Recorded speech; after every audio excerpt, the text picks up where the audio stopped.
And welcome everyone to another episode of Finn's Nation. I'm your host Louis Sung, and today we're going to be talking about the running back position, or more specifically, the fact that the Miami Dolphins are running it back at the running back position. The Miami Dolphins have gone ahead and re-signed Raheem Mostert and Jeff Wilson both to 2-year deals as of Tuesday afternoon. So we're going to get into all of that, including all of the rumors surrounding the running back position in the Miami Dolphins that apparently are now dead on arrival. But first, before we get too far into that, just want to make sure that I mention that this show is brought to you by PrizePicks.com.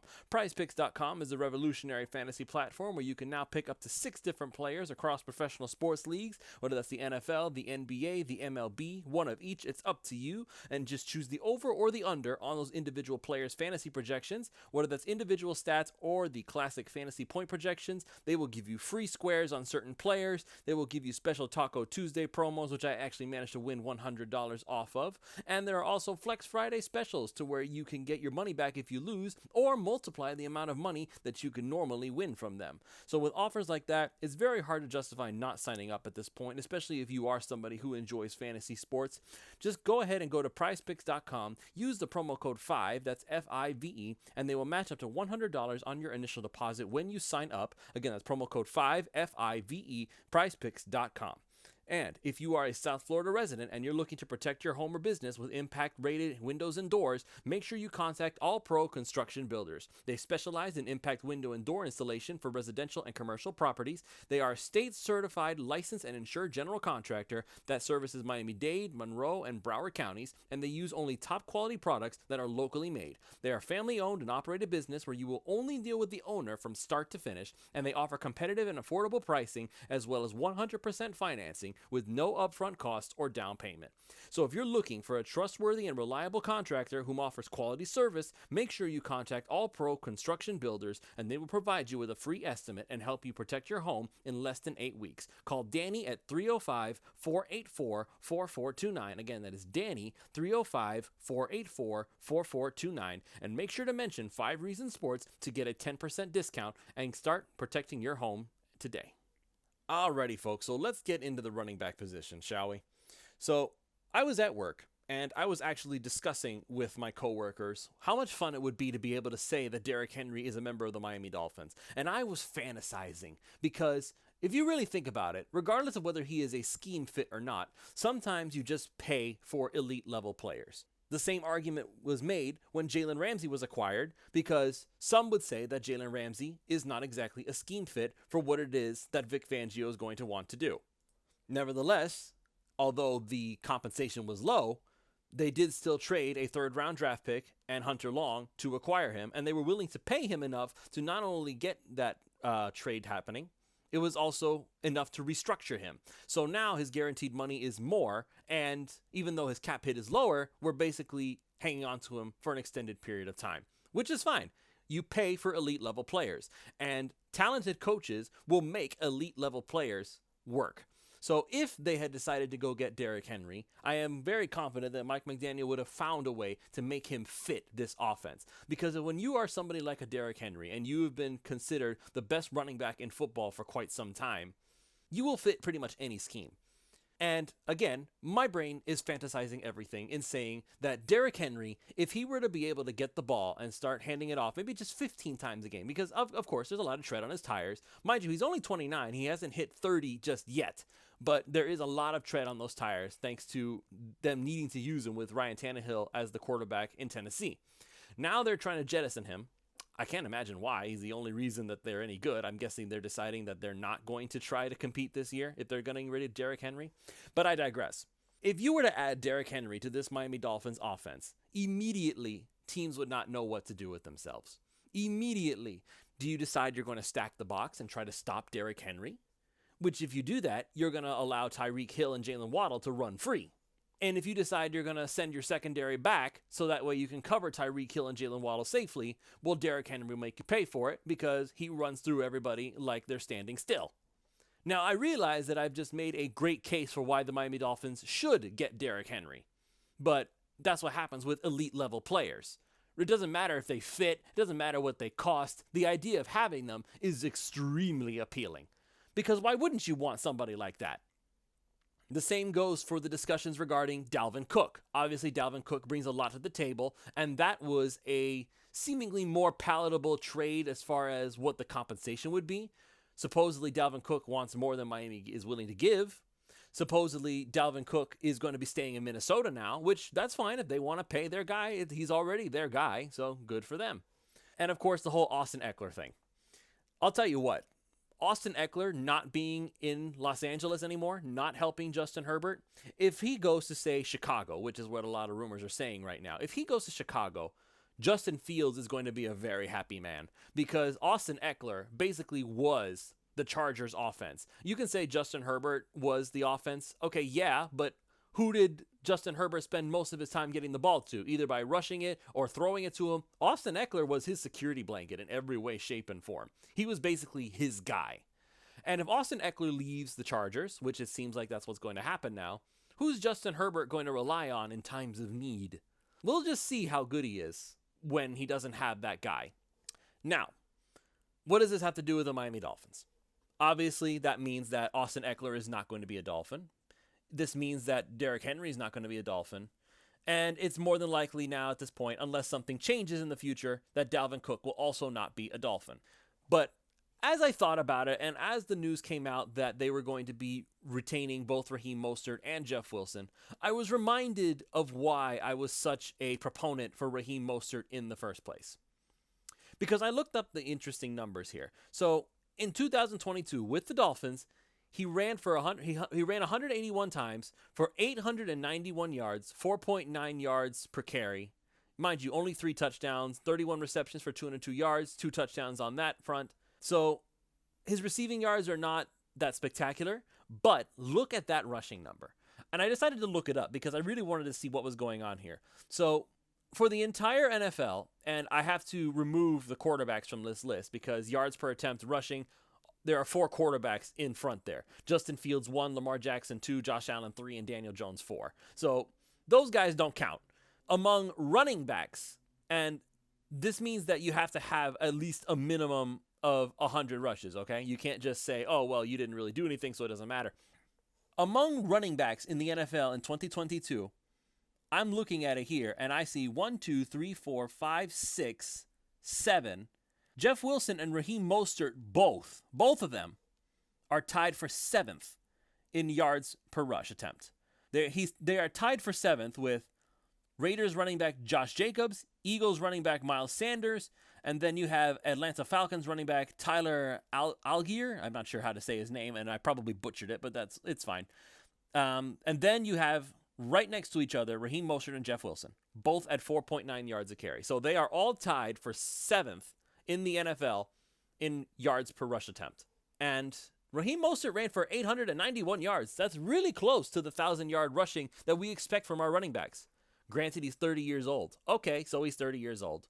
I don't see that much tread coming off his tires. Just like, it's not like you hit 30 and magically you are an old fart. You just came off of a year where, in spite of the fact that the Miami Dolphins do not rush that many times this season, and in spite of the fact that we were screaming and hollering at the top of our lungs a lot of the time, why are you not rushing the football? I thought you came from San Francisco, where rushing the football was literally your bread and butter. And even in spite of that, Raheem Mostert still ran for 891 yards. And that's without having like this huge, monstrous rush for a touchdown that we were all hoping we would see. He almost escaped several times, but didn't quite make it. He couldn't quite shake that one last defender. He couldn't dodge that last hand. He couldn't get away enough. And the same goes for Jeff Wilson. Jeff Wilson was not able to like totally break free all the time. He had his own fair share of struggles, and even he still was able to get a fairly impressive job done out of this. So I'm going to look up Jeff Wilson's numbers now. And in the 2022 season, in between both the 49ers and the Dolphins, he ran for 860 yards, 5 touchdowns, and that's the total. With Miami specifically, he ran it 84 times for 392 yards, 3 touchdowns. The longest rush that he had was for 28 yards. And he still averaged 4.7 yards a carry, specifically with Miami. So I don't understand the narrative that the Miami Dolphins running backs are mid. I do not understand why we are looking at this Miami Dolphins running back room and saying it's not good enough. I don't think it's the running back room that's the problem. If anything, I'm looking at the offensive line and saying, why are you not making better holes for them to run through? And I would also look at Mike McDaniel and say, why did you go away from rushing the football even when it was working? If he wants to create a pass-first offense, I can understand that. Again, you have Tyreek Hill and you have Jaylen Waddle on either side of the field at any given moment. And you have other players who are able to contribute in that passing game. But if you came from San Francisco and rushing the football was supposed to be what you were good at, we expect you to run the ball some more. And if they had done that, I don't have any doubt at this point, especially if the numbers kept the way that they were going, that Raheem Mostert easily could have hit 1,000 yards rushing. And that's kind of the baseline we expect from really good running backs these days, right? Be able to run for at least 1,000 yards. Why are we looking at this running back room like it's not special? If it's because the allure of having the likes of a Derrick Henry, the allure of having a Dalvin Cook, of an Austin Eckler, okay, I understand. I was briefly taken in by the idea of Derrick Henry myself, because it was not that long ago that I was making off-season plans on the 5 Reasons Sports website where I was saying we would pay Derrick Henry. We would take Derrick Henry from the Tennessee Titans and we would ride him to the playoffs because he's just that amazing. It's like he's not even human, the things that he's able to do. And even still, even though I sincerely doubt it would happen at this point, in spite of the fact that Raheem Mostert and Jeff Wilson have been signed on, if for whatever reason Chris Grier felt compelled to pull another Godfather move and somehow acquire Derrick Henry, I would be over the moon about it. I would be beyond thrilled about the idea of having Derrick Henry as the Miami Dolphins running back. Granted, bell cow running backs are not Mike McDaniel's style. It's not the San Francisco style either. They did go and acquire Christian McCaffrey, but even he does not do everything by himself. He does have wide running backs who spell him from time to time. The Miami Dolphins have 3 good running backs. Raheem Mostert is 1, Jeff Wilson is 2, and Savon Ahmed as your 3rd guy is a fantastic way of getting some help. So now the Miami Dolphins have 3 running backs. There is still a chance, and I don't know how likely this is because Chris Grier's track record does not scream running back, but there is always the possibility of the Miami Dolphins also drafting a running back. This is a very, very, very deep running back class this year. And even though the top talent stands out above the rest, I know that Jahmyr Gibbs is somebody who everybody is wanting and wishing that they could have because he's a perfect fit for the offense. There are other guys in this draft that could easily take the role that the Miami Dolphins will be missing. Are you looking for a bruiser? This draft has those. Are you looking for speedy receiving backs? This draft has those. You can make it work. You don't need to find a superstar running back. They're fun. They're enjoyable to watch, but it's not something that you need per se. Raheem Mostert and Jeff Wilson can get the job done. Now, if you expect more from them, well, I would suggest to Chris Grier that he takes a really heavy look at the offensive line. This is something we talked about during Pulse of Fins Nation last night, which, by the way, if you have not checked it out, you should absolutely go watch it. It was a lot of fun. We had Hussam Patel of the Scouting Combine come in. He basically hacked my feed, by the way. It was actually pretty amusing when he just popped in out of nowhere. But in any case, if I'm the Miami Dolphins, I am now saying, okay, I have my running backs. They did a really good job last year. They know the system inside and out because Raheem Mostert and Jeff Wilson both came from the San Francisco system. They know how it works already. If I'm the Dolphins, I'm looking at this offensive line and saying, I am not content to stand pat and let Austin Jackson stay at right tackle and let Liam Eichenberg stay at left guard. That's just not going to cut it for me. Now, I know that this is the only thing at this point that I will knock Chris Grier on.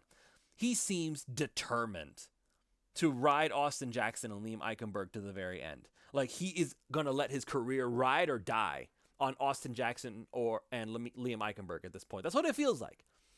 Because every time a good player comes loose that they could potentially use to replace those two, it seemingly gets ignored. Like, they don't want to replace Austin Jackson and Liam Eichenberg in spite of the fact that they have shown very little to prove that they have any sort of promise. Austin Jackson he's not good. He's really not good. And I know that he's young and he could be athletic and all these wonderful physical traits. He's not good. And not only that, he's injury prone.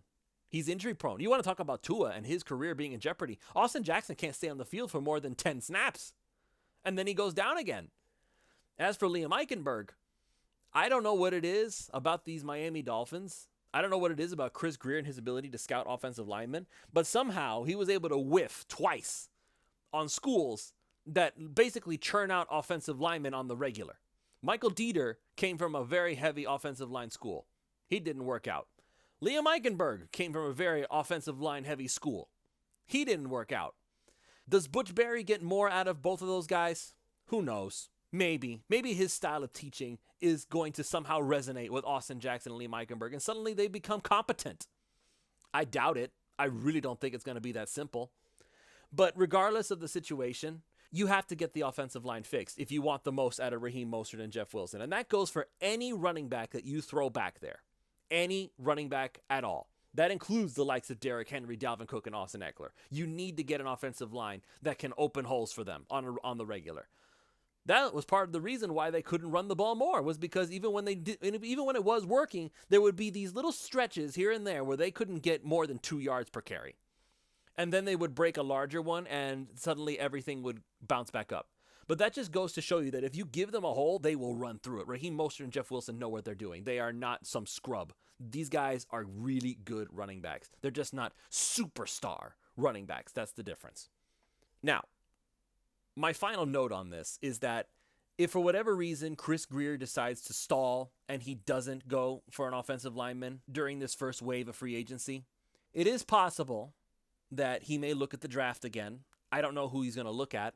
It is possible that during the second wave of free agency, as players start trimming their roster and looking for new ways to create cap space and shed dead weight that they don't need anymore, that maybe after that, Chris Grier might decide to look in the bargain bin and see if he can find somebody worth picking up.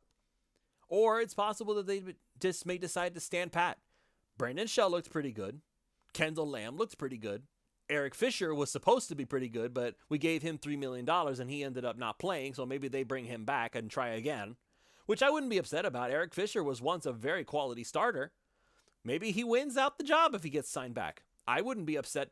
As long as the job gets done, I don't care who's the guy back there. If Austin Jackson somehow miraculously got good, I'm not going to look at it and say, well, it's still Austin Jackson, I don't trust it. I'll say, congratulations, Austin Jackson, for doing a great job all of a sudden. That's all I'm going to be able to say about that, because until we see the offensive line get fixed, running backs are fine. Offensive line, that might be a discussion. So we'll be back tomorrow for more Fins Nation. If you haven't gone to prizepicks.com already and used the promo code 5, again, that's FIVE, to go ahead and get started with your fantasy sports betting today. Again, you use that promo code 5 when you sign up, and they will match up to $100 on your initial deposit when you sign up. You're basically getting a free $100 on their dime after you deposit your first $100. Or if you put $50, they'll match it up to $50. That's how it works. So go to prizepicks.com, use the promo code 5, that's FIVE. Just last night, I won $100 from PrizePicks with their Taco Tuesday promos. You can do the same thing. Prizepicks.com, use the promo code 5. And if you are a South Florida resident and you need to protect your home or business with impact-rated windows and doors, make sure you call All Pro Construction Builders. Call Danny at 305-484-4429 and make sure to mention 5 Reasons Sports to get a 10% discount on your free estimate and start protecting your home or business in less than 8 weeks. Again, that's Danny, 305-484-4429, All Pro Construction Builders. They are a top quality product user and they are family owned and operated business. You will not regret it. All right, that's going to be it for this show. We will see you all tomorrow.